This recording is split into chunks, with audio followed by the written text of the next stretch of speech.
Hai kaum rebahaners, pelajarers ya pokoknya semua yang ngeres-ngeres. By the way, apa kabar kalian semua? Apakah wifi tetangga masih aman? Jika masih aman, silakan kalian berbaring nikmatin filmnya sambil ditemani kopi dan sebatang kayu surgawi. Di video kali ini, gua akan melanjutkan Donghua yang berjudul Xingwu Senju Part 13. Oke, tanpa banyak bacot, kita langsung saja masuk ke isi ceritanya. 暗月世家的仇，我自然会去报。用强权令他们彻底的屈服。 Melanjutkan cerita kemarin di mana Ye Xinghe yang sedang berhadapan dengan Master Su Xian.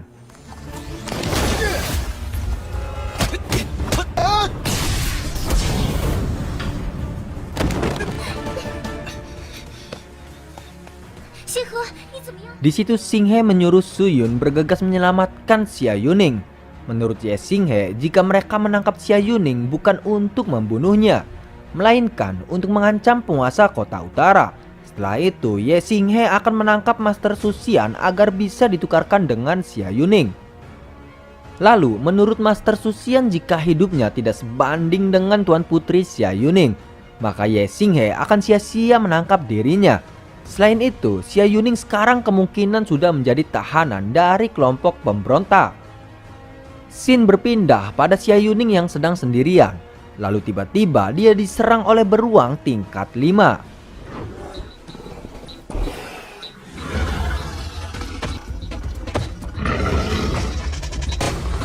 五重天的嗜血鬼熊，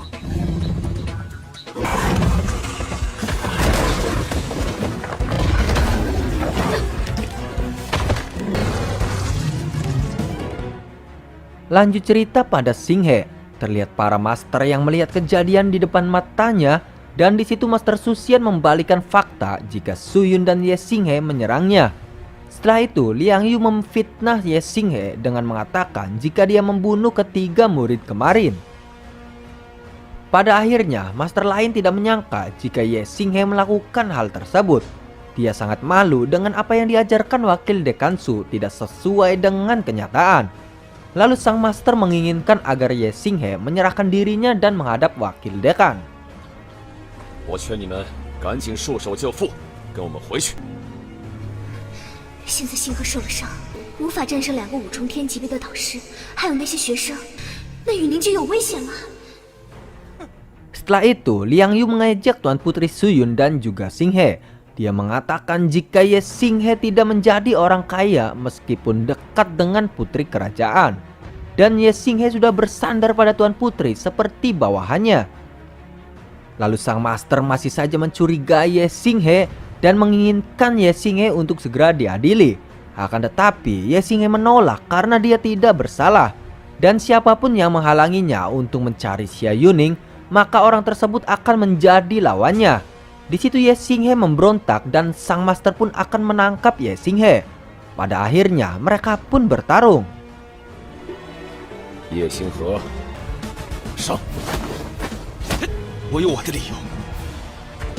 谁若拦我，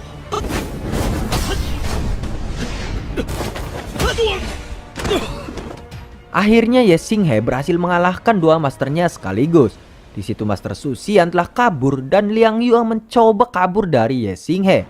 Dia menegaskan jika Ye Xinghe tidak bisa menyentuhnya karena dia adalah putra dari kerajaan. Pada akhirnya Ye Xinghe marah dan langsung menamparnya. 我也会拼尽全力将你彻底击杀。 Setelah itu Ye Xinghe dan Su Yun bergegas pergi dan mencari Xia Yuning yang sekarang berhadapan dengan beruang raksasa. Lanjut cerita, terlihat Liang Yu yang sedang meratapi nasib buruknya karena ditampar oleh Ye Xinghe.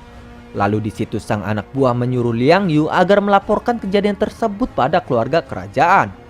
Dan Liang Yu menolaknya karena jika menyakiti Ye Xinghe, maka dekan Su tidak akan melepaskannya begitu saja.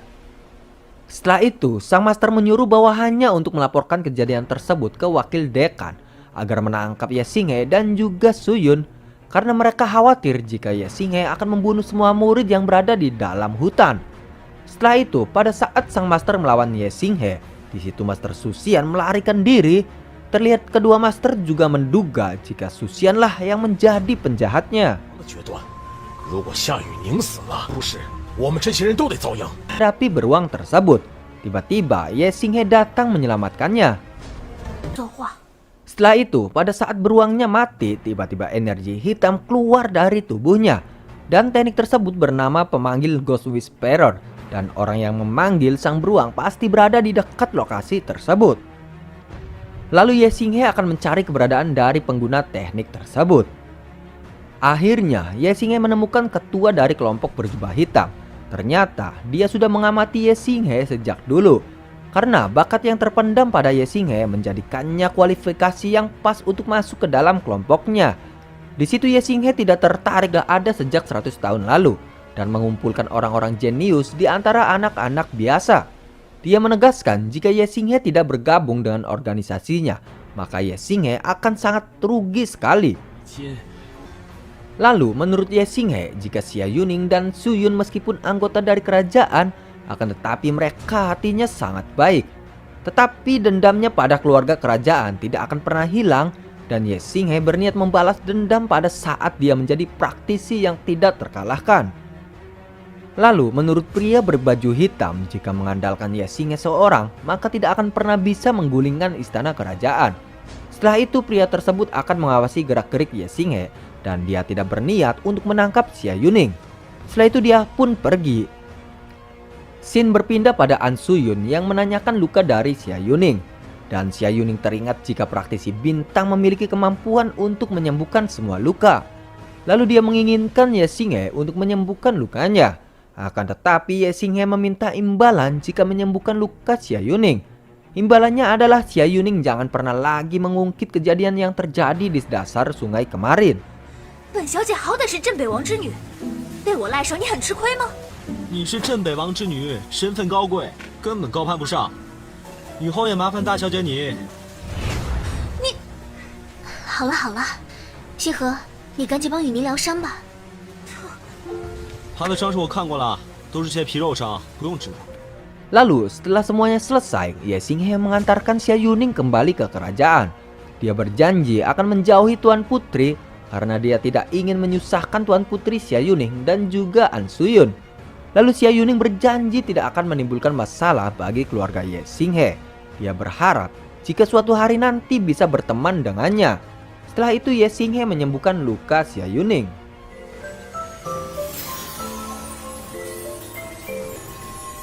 西河，你知道对方是什么人吗？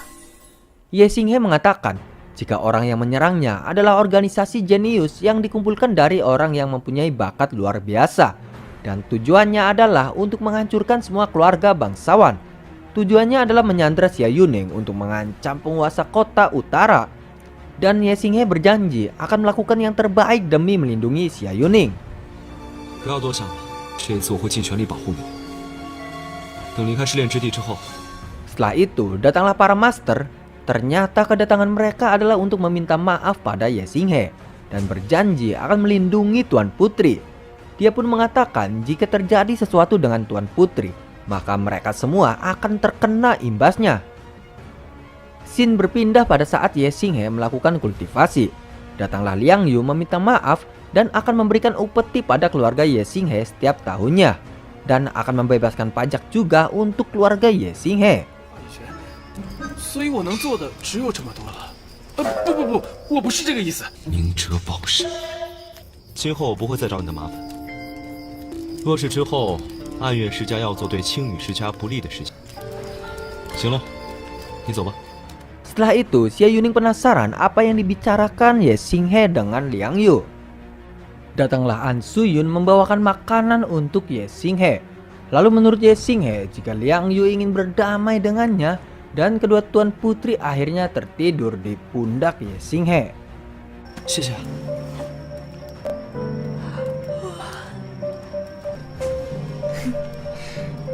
也借师姐靠一下吗？没有这些世家的纷争，那该多好。 Setelah itu datanglah Lin Hong menjumpai Ye Xinghe. Terlihat Ye Xinghe yang khawatir pada Lin Hong karena Lin Hong pada saat kejadian tidak berada di dekat kedua master. Lalu di situ Ye Xinghe menanyakan pria berbaju hitam yang menyerang Xia Yuning. dan Lin Hong pun tidak mengetahui terkait pria berjubah hitam tersebut. 这一切都是楚仙导师搞的鬼。夏雨宁，镇北王之女，难怪了。好了，我和墨雨就不打扰你们了，早点休息吧。 Lanjut cerita di pagi hari pada saat mereka memanggang daging kelinci, dan Ye Xinghe menyuruh mereka untuk tidak memakannya karena daging tersebut sudah dicampuri rumput naga beracun. Lalu mereka pun tidak percaya dengan perkataan Ye Xinghe, dan sang master menyuruh Ye Xinghe membuktikan perkataannya. 也是活蹦乱跳的，怎么会被下了毒啊？ 这天下之物相生相克，黑云草和毒龙草一样，都是剧毒之物，就完全没有任何毒性。 看来这兔肉真的有问题啊！ Lalu Lin Hong bingung dengan perkataan Ye Xinghe. Dia mengira jika orang yang memberikan racun berada pada kelompoknya. 断然不可能这么神不知鬼不觉的下毒，也能伪装成学员毒害我们。你有怀疑对象吗？ Kocaknya, di saat genting kedua Tuan Putri malah kebelet pipis. 你们在这附近解决？那就只有我陪你们去了，我会在远处守着的。 不过等会儿你可不许偷看。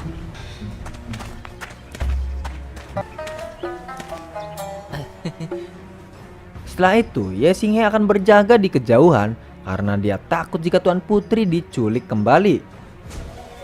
你转过头，不许偷看。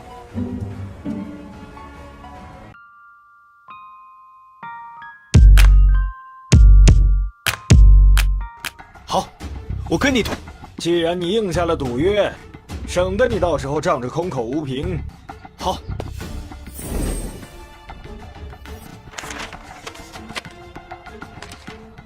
徐副院长，那我们就不奉陪了。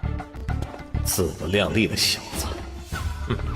我再好好培养他一下。教出这样的废物徒弟，还有什么脸面继续留在天星学院？ 小子，你这话未免也太狂妄了。好，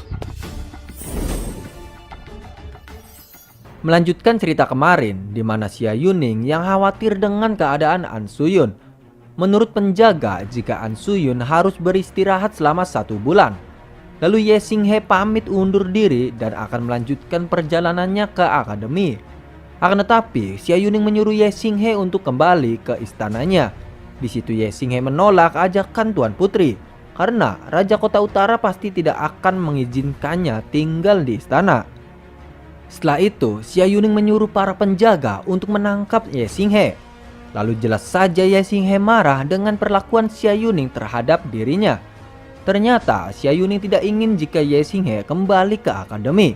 Dan Ye Xinghe mengatakan jika Xia Yuning adalah putri penguasa Kota Utara, juga seorang Tuan Putri terhormat, maka Xia Yuning bisa mendapatkan segalanya. 不好的，多少人想巴结我都巴结不到呢。 是高高在上的郡主，从来没有得不到的东西。你可以把我绑回去，但是绑回去之后呢？你要怎么做？杀了我吗？ Setelah itu, para penjaga marah karena Ye Xinghe tidak menghormati Tuan Putri Xia Yuning. Akan tetapi, Xia Yuning tidak ingin menyakiti Ye Xinghe dan membiarkannya untuk pergi. 住手！让他走。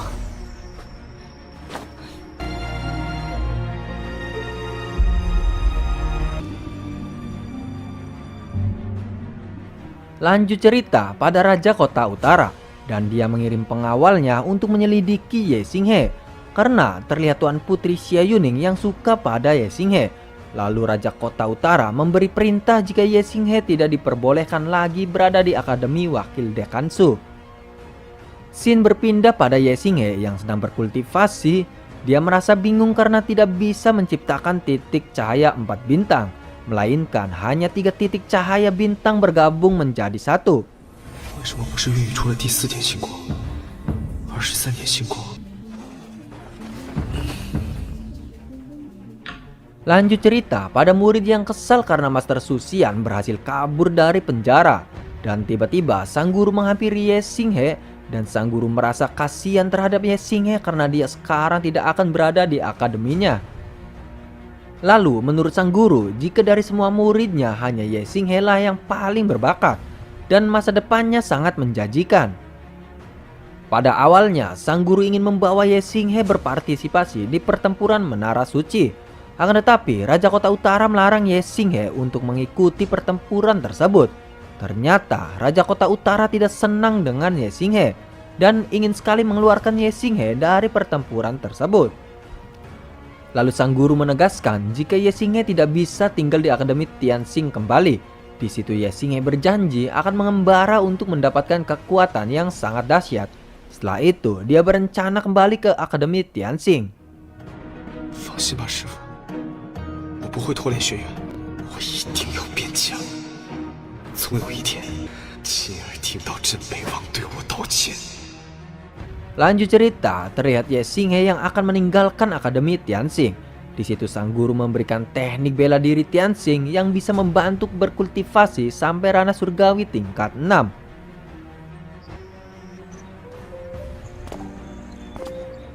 多谢师傅。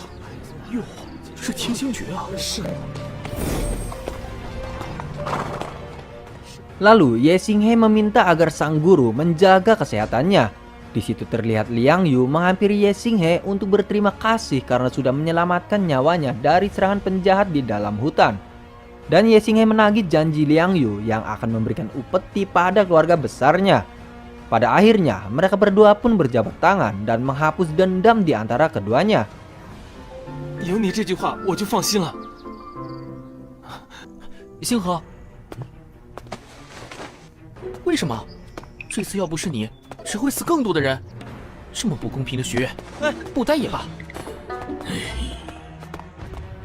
Tiba-tiba Dekan Heiyuan datang menghampiri wakil Dekan Su.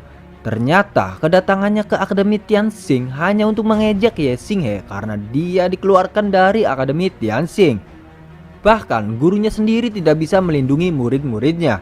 Lalu Heiyuan menginginkan jika Ye Xinghe menjadi muridnya. Akan tetapi Ye Xinghe menolak tawaran tersebut karena dia sekarang ingin mencari kekuatan di luar Akademi Tianxing.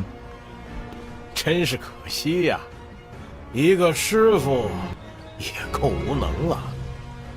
要不你拜我为师，跟着他。何源，什么意思？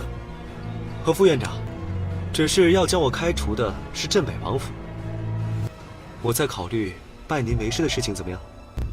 一个到处惹事的弟子，不收也罢。 Lalu Heiyuan menyinggung kejuaraan menara yang sebentar lagi akan dimulai.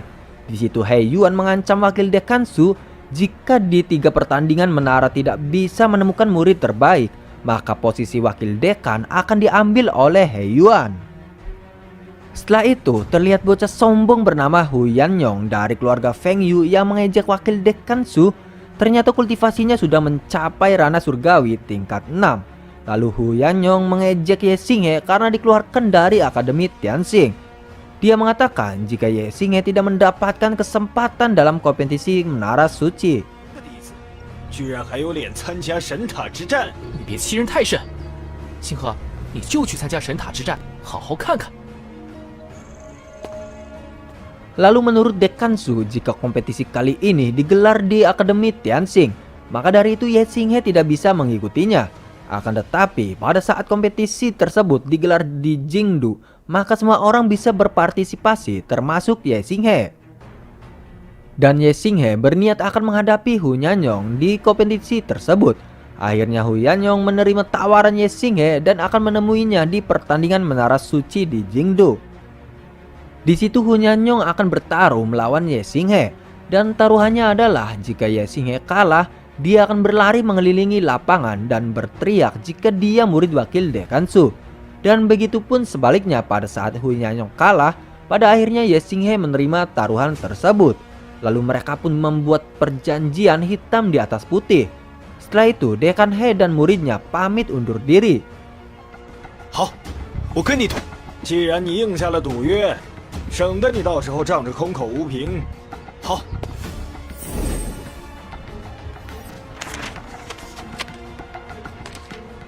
齐副院长，那我们就不奉陪了。自不量力的小子，哼！我再好好培养他一下。教出这样的废物徒弟，还有什么脸面继续留在天星学院？ Ye Xinghe khawatir jika dia kalah akan disalahkan oleh gurunya. Akan tetapi sang guru terus mendukung keputusan Ye Xinghe. Setelah itu, sebelum perjalanan, sang guru memberikan kata-kata mutiara, yaitu jalan ini bagaikan setinggi gunung dan sepanjang sungai. Dan Ye Xinghe harus selalu menghargainya. Pada akhirnya, Ye Xinghe pamit untuk pergi. 梦雨、梁玉，再见，保重。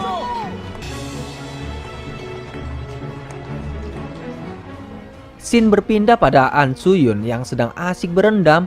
An Suyun teringat pada Ye Xinghe.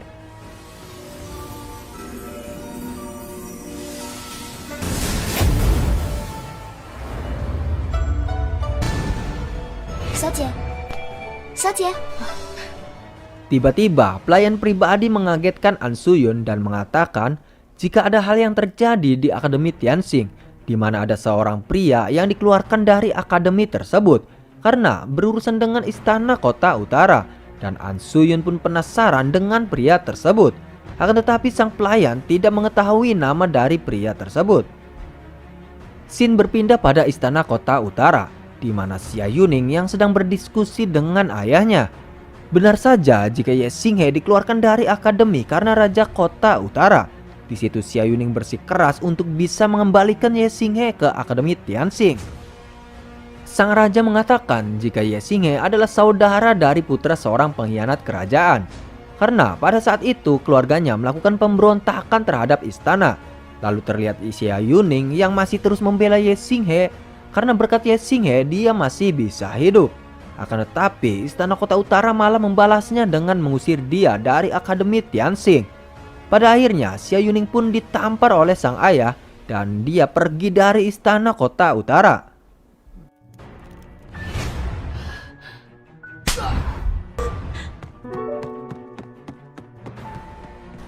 王爷，要派人去把郡主找回来吗？保护好他。是。 Scene berpindah pada Ye Xinghe yang sudah pulang ke kampung halamannya.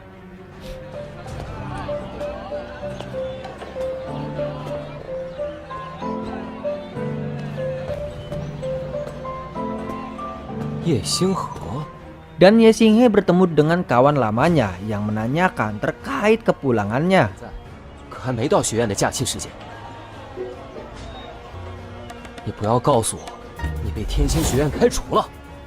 Lanjut cerita, Ye Xinghe yang sedang menghadap tetua keluarga Xingyu.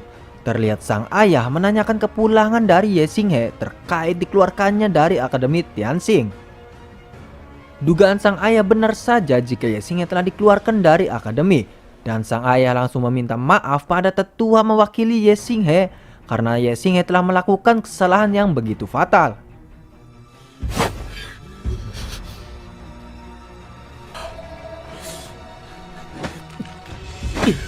但仅仅看在他年纪还小的份上，饶了他这回，愿意替他接受惩罚。 Lalu tiba-tiba Xingyun memaki Ye Xinghe karena Ye Xinghe telah menyia-nyiakan kesempatan berlatih di Akademi Tianxing. Padahal dia sudah memberikan kesempatan untuk Ye Xinghe. Pada akhirnya Xingyun pun sedih dan melarikan diri. Dan sang paman pun menyalahkan Ye Xinghe karena mereka sudah banyak memberikan bantuan untuk latihannya. Dan semua orang mengharapkan Ye Xinghe untuk menjadi tulang punggung keluarga besar Xingyu. Akan tetapi Ye Xinghe malah dikeluarkan dari akademi dan masalah tersebut membuat malu keluarga Xingyu. Setelah itu Ye Xinghe meminta maaf dan akan menebus semua kesalahannya. Pada akhirnya tetua memaklumi kejadian yang menimpa Ye Xinghe dan menyuruh Ye Xinghe segera bangun karena masih banyak untuk dikerjakan. Setelah itu tetua meminta Ye Xinghe untuk mengajarkan ilmu yang telah diberikan wakil Dekansu pada anak-anak di kota Xingyu. Dan sebagai hukumannya Ye Xinghe harus mengambil biji besi dari tambang selama 2 jam setiap hari. Lalu terlihat masyarakat yang kecewa pada Ye Xinghe karena Ye Xinghe telah mencoreng nama baik keluarga besar Xingyu. Setelah itu mereka pun pergi untuk bekerja. 一直乖巧懂事，不知道这次林氏赵氏的人若是知道了， Setelah itu, ayah dan ibu Ye Xinghe menghiburnya. Lalu sang ayah tidak menyangka jika Ye Xinghe sudah tumbuh dewasa dan sudah tidak kekanak-kanakan lagi. Dan mereka pun menuju ke rumahnya. 好了，我们回家吧，娘给你做好吃的。 Lanjut cerita di mana Ye Xinghe yang sedang mengajari anak-anak seni bela diri. Dan masing-masing ada 3 seni bela diri terkuat, yaitu seni bela diri naga, api, dan juga bintang. Setelah itu, Ye Xinghe menunjukkan kekuatan seni bela diri bintang pada anak-anak tersebut. Dan praktisi bintang bisa menyembuhkan luka seseorang. Setelah itu terlihat salah satu anak yang meminta Ye Xinghe untuk menyembuhkan kaki ayahnya. Pada akhirnya, Ye Xinghe berniat untuk menyembuhkannya.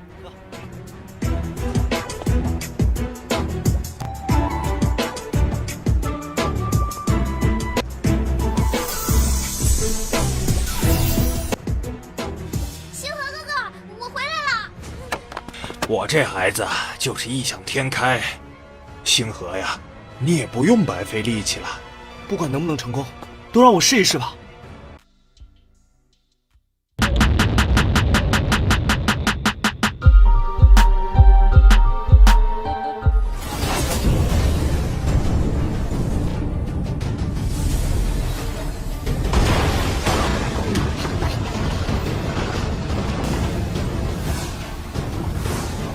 刚刚那是什么东西？怎么碎了？明知故问。小子，这里哪有你插嘴的份？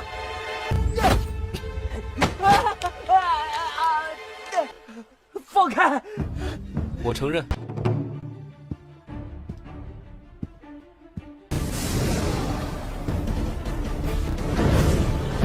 铁砂破。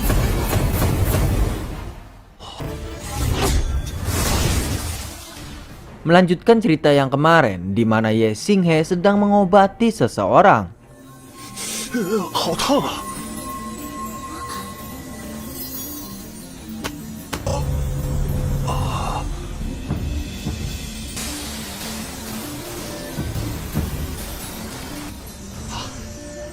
好了，别说。 Setelah pengobatan selesai, akhirnya sang paman bisa berjalan kembali. Lalu sang paman berterima kasih karena Ye Xinghe telah menolongnya dan menyelamatkan hidup keluarganya. 你这是救了我一家人的命啊！给你星河哥哥跪下磕头。 Pada akhirnya, anak-anak yang melihat pengobatan tersebut, mereka akan membawa keluarganya yang sakit dan meminta Ye Xinghe untuk menyembuhkannya. Lanjut cerita keesokan harinya, Ye Xinghe sedang menyembuhkan warga Xingyu dan tiba-tiba Ye Xinghe telah pingsan.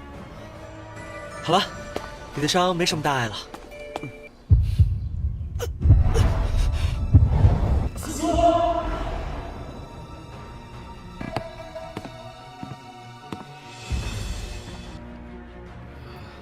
星河，你醒了。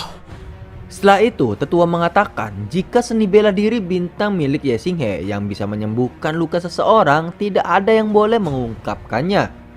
Dan dia menegaskan jika warga Xingyu juga tidak boleh memanfaatkan Ye Xinghe.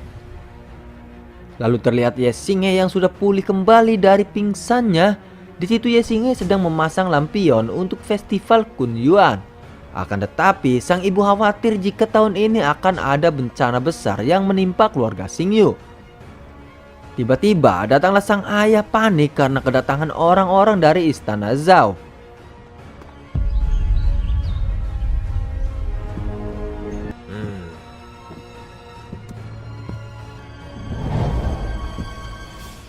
Ternyata kedatangan Zhao yang ingin menginformasikan pada klan Ye terkait festival Kunyuan. Dan dia memaksa jika tambang milik keluarga Xingyu akan diambil olehnya. Setelah itu, dia memperlihatkan dokumen tentang yurisdiksi keluarga Xingyu yang berada pada kekuasaan keluarga Anyu. Dan keluarga Anyu yang sangat menginginkan tambang tersebut. 族长，他们欺人太甚，跟他们拼了！跟我们赵氏拼了？你们有这个资格吗？你们叶氏没有一个六重天级别的强者，也没多少。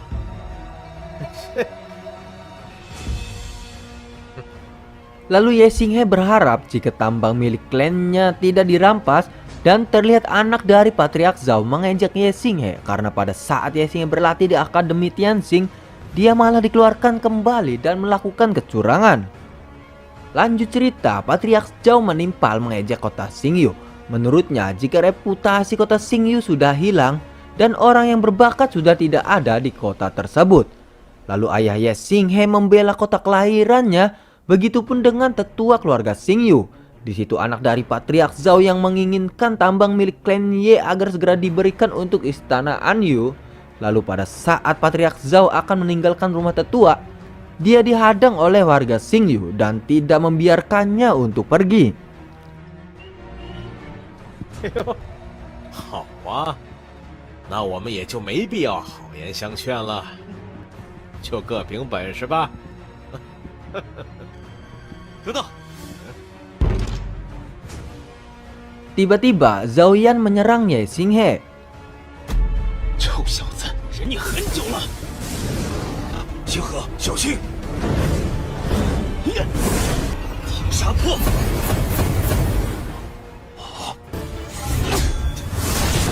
赤炎之盾！哎，真没想到，星河的实力竟然和赵岩相当。 Menurut Zhao, jika Patriark Yejun sengaja menahannya untuk tidak bisa pergi. Lalu Patriark Ye memberikan saran untuk Zhao, jika dia ingin menyingkirkan keluarga Xingyu, maka dia harus menghadapi seluruh warga kota Xingyu. Pada akhirnya, Patriark Zhao ingin bertaruh dengan keluarga Xingyu dan mengatakan jika bulan depan di kota Lanli akan ada kompetisi seni bela diri tahunan. Lalu pada saat waktunya tiba, dia ingin Ye Xinghe menghadapi Zhao Yan. Dan jika Zhao Yan kalah, tambang milik klan Ye tidak akan diambilnya.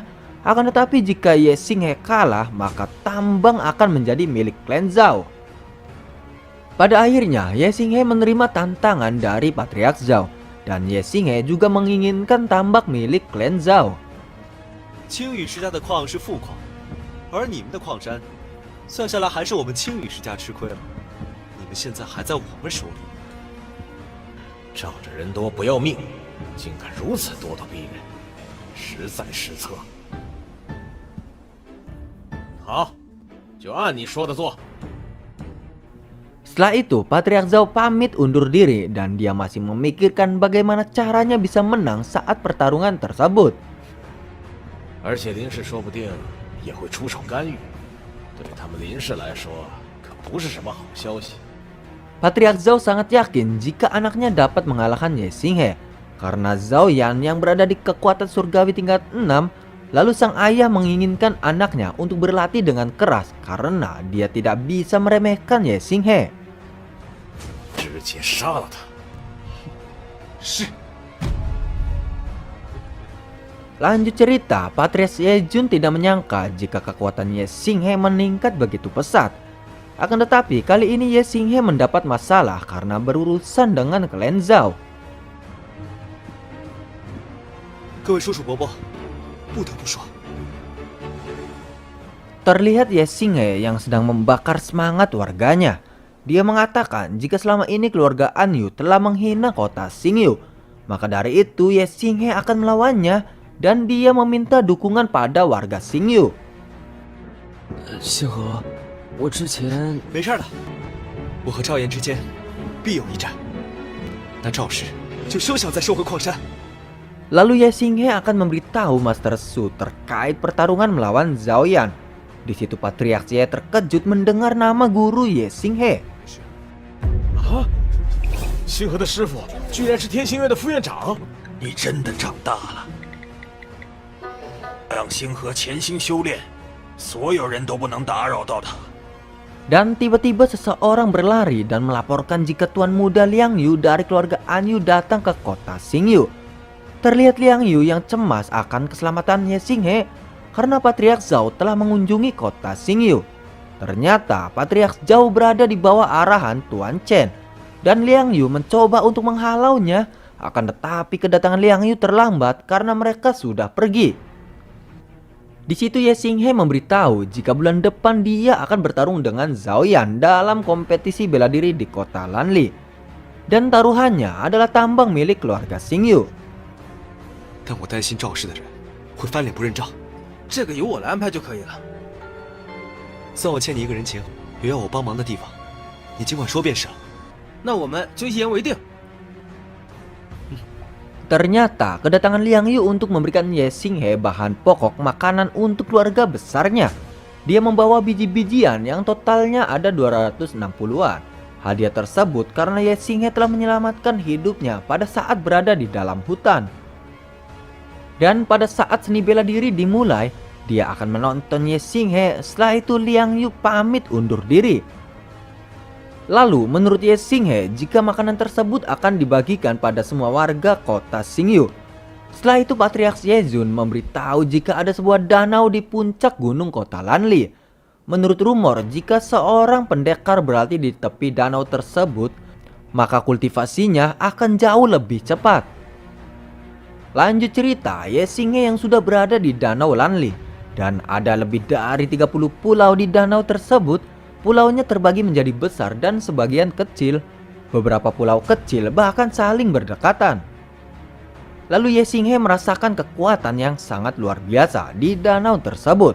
Lalu menurut Patriark Yejun, jika dasar danau tersembunyi sebuah kekuatan aneh, dan Ye Xinghe tidak diperbolehkan untuk pergi ke dasar danau.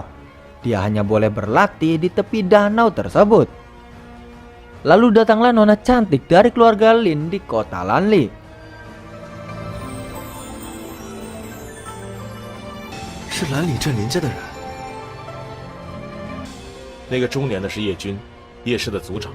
据说他被逐出天星学院了。你们回去吧。是，恭送小姐。 Setelah itu, Linju menyapa Patriark Ye dan mereka sudah lama tidak bertemu. Tiba-tiba anak buah dari Patriark Ye menyerang Ye Xinghe. 明知故问，小子，这里哪有你插嘴的份？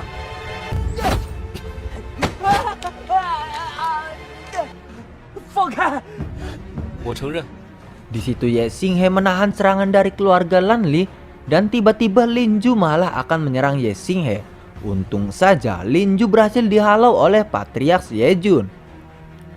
Tuan Linju meminta Ye Xinghe melepaskan Lin Hao. Jika tidak, maka keluarga Lanli akan berbuat kejam pada keluarga Xingyu. Pada akhirnya, tangan Lin Hao dilepaskan dan Ye Xinghe mengatakan jika keluarga Xingyu tidak ingin membuat masalah, bahkan tidak ingin memprovokasi keluarga Lin. Akan tetapi, jika ada seseorang yang ingin menyakiti keluarga Xingyu, maka Ye Xinghe akan menghadapinya. Pada akhirnya mereka pun pergi. Lalu Patriark Yejun tidak menyangka jika Ye Xinghe selama ini telah berkembang begitu pesat. Di situ Patriark Yejun mengingatkan Ye Xinghe agar tidak pergi ke pulau kecil yang berada di tengah danau. Setelah itu Patriark pun pergi dan Ye Xinghe segera melakukan kultivasi.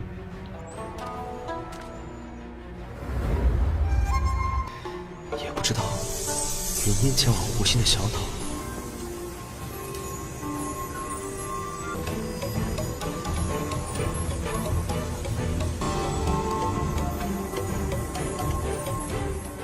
Ye Xinghe terkejut jika berkultivasi di pinggir danau lebih cepat dari menyerap batu bintang. Tiba-tiba Ye Xinghe melihat benda aneh di dasar danau dan dia segera melihatnya. 那是什么东西？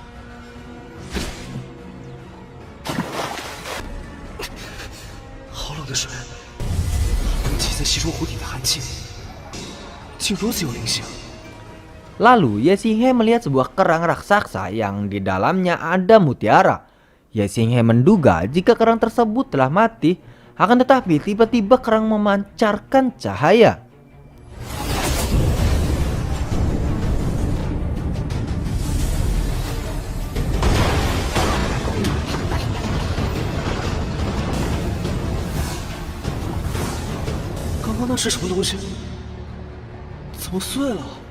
Pada saat mutiara itu hancur, Ye Xinghe melihat benda yang sangat aneh. Ternyata benda tersebut adalah potongan purple jade. Manfaat dari benda tersebut untuk memperkuat tubuh seseorang. Setelah itu Ye Xinghe kembali ke atas permukaan. 1、2、3、4，总觉得有什么怪怪的。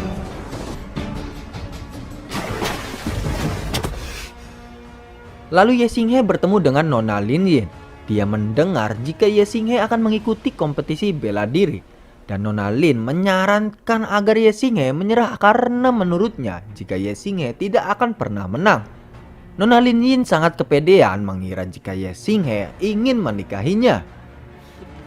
林小姐，你是不是太自以为是了？我就算赢了，也是绝对不会娶的。你说什么？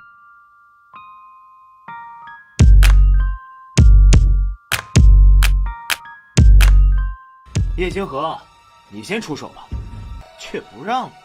既然这样，那我就出手了。受死吧！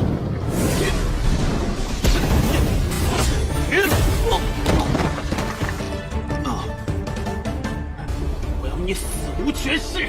这是烈日之炎，冲天演武者的最强战绩啊！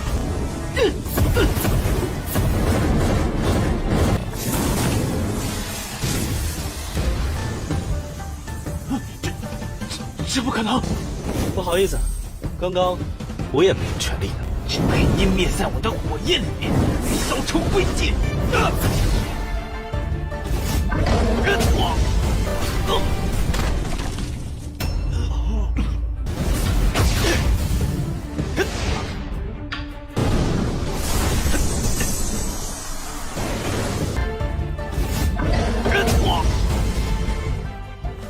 Melanjutkan cerita kemarin di mana Ye Xinghe yang sedang berbincang-bincang dengan Nona Lin Yin.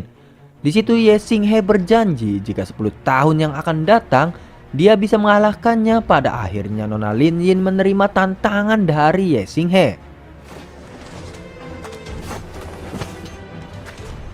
Scene berpindah di keluarga Lin yang akan mengadakan kompetisi seni bela diri untuk merekrut pendekar berpotensi. Dan Tuan Lin Zanyun sebagai penanggung jawab di kompetisi mewakili keluarga Lin di kota Lanlin. Ye Xinghe tidak menyangka jika di kompetisi tersebut banyak sekali pendekar yang berpartisipasi. Dan ternyata Nona Lin Yin adalah seorang jenius termuda dari keluarga Lin. Dan keluarga Lin sedang mencari seorang pria untuk menikah dengan Nona Lin Yin. Ternyata ada seorang pemuda yang selalu mengejar Nona Lin Yin yang bernama Lei Hong dan juga Amaran dari keluarga Lei Tong kota Shenzong. Akan tetapi semua itu ditolak oleh Nona Lin Yin. 安雪云在天恒世家是真的。 Setelah itu Tuan Lin Zanyun membacakan aturan kompetisi tersebut. Dan aturannya adalah setiap pendekar hanya memiliki satu kesempatan. Lalu jika dijatuhkan dari arena, maka pendekar tersebut dianggap kalah. Dan pendekar yang menjuarai kompetisi tersebut maka akan bisa menantang Tuan Putri Lin Yin. Dan jika Nona Lin Yin kalah, maka pendekar tersebut akan menjadi menantu dari keluarga Lin. Setelah itu, kompetisi dimulai diawali dengan pendekar Lin Hao sebagai keponakan Nona Lin Yin. 林浩，别来无恙啊，会会你。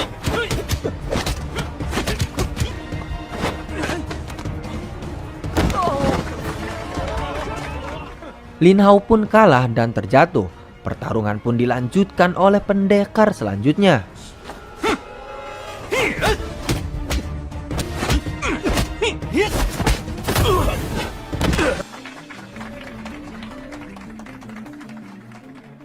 Pada akhirnya, setelah pemuda kedua dikalahkan, majulah Zhao Yan yang akan menantang pendekar dari praktisi naga tersebut. 猴戏也看够了。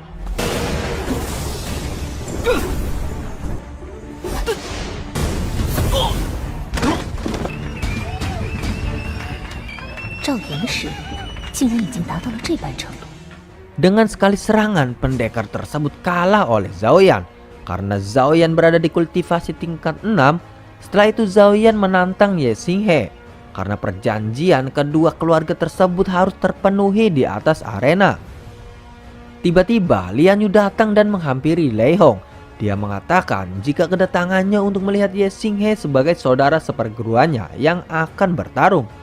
Lei Hong pun terkejut dan akan melihat pertarungan yang menarik tersebut. 洪门师兄弟，那倒是有好戏看。 Lalu pertarungan pun dimulai. 叶星河，你先出手吧。既然这样，那我就出手了。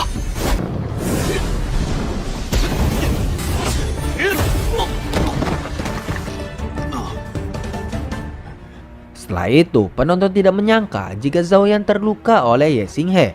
Pada akhirnya, Zhao Yan marah dan akan melanjutkan pertarungannya. 我要你死无全尸！这是烈日之炎，中原演武者的最强战绩啊！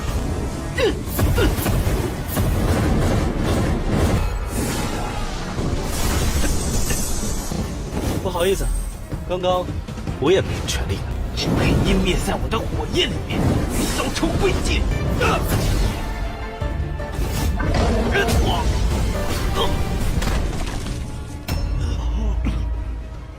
Pada akhirnya Zhao Yan berhasil dikalahkan oleh Ye Xinghe. Terlihat anak buah Zhao Yan tidak menyangka jika Ye Xinghe sudah berada di ranah surgawi tingkat 6. Menurut Nona Lin Yin, jika kultivasi Ye Xinghe bisa saja lulus dari Akademi Tianxing.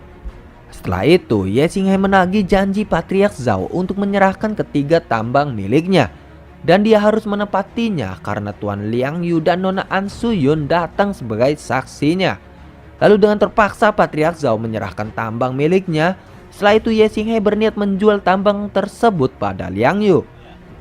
那3座矿山我就卖给你了，至于价钱，好说好说。 Pada saat Ye Xinghe akan meninggalkan arena, terlihat Lei Hong yang bosan melihat pertandingan tersebut dan dia berencana untuk menantang Ye Xinghe. Sebelum bertarung, di situ Ye Xinghe menjelaskan jika dia sama sekali tidak tertarik pada Nona Lin Yin dan Ye Xinghe bertarung bukan untuk memperebutkannya. 你后悔今天的所作所为。 Di situ Lei Hong sangat senang jika wanita yang dia sukai tidak akan direbut oleh Ye Xinghe. Lalu dia menjadikan Ye Xinghe sebagai temannya. Setelah itu pertarungan pun dimulai.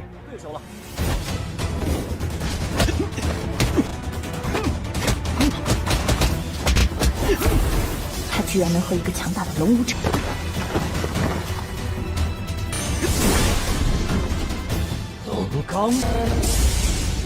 Lei Hong tidak menyangka jika Ye Xinghe bisa menggunakan kekuatan tempur yang mirip dengan praktisi api.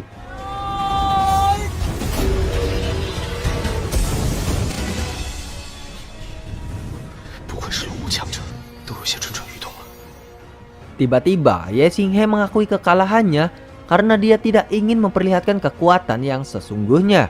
Lalu menurut Lei Hong, jika Ye Xinghe bisa saja mengalahkan dirinya, akan tetapi Ye Xinghe malah mengalah.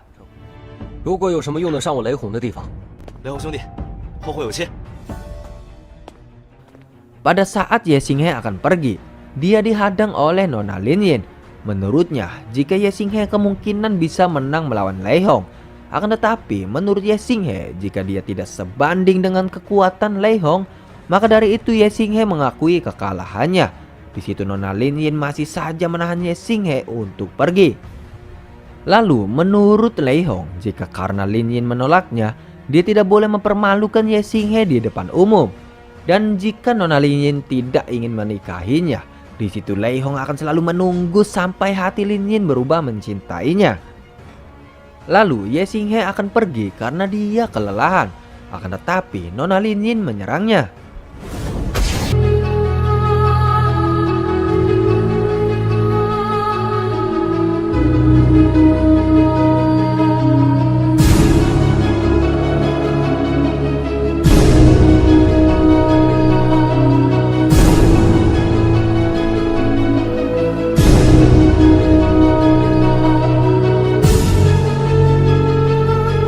Dan cerita pun bersambung pada teman-teman, dan lewatkan akan ada cerita selanjutnya. Terima kasih, see you and bye bye.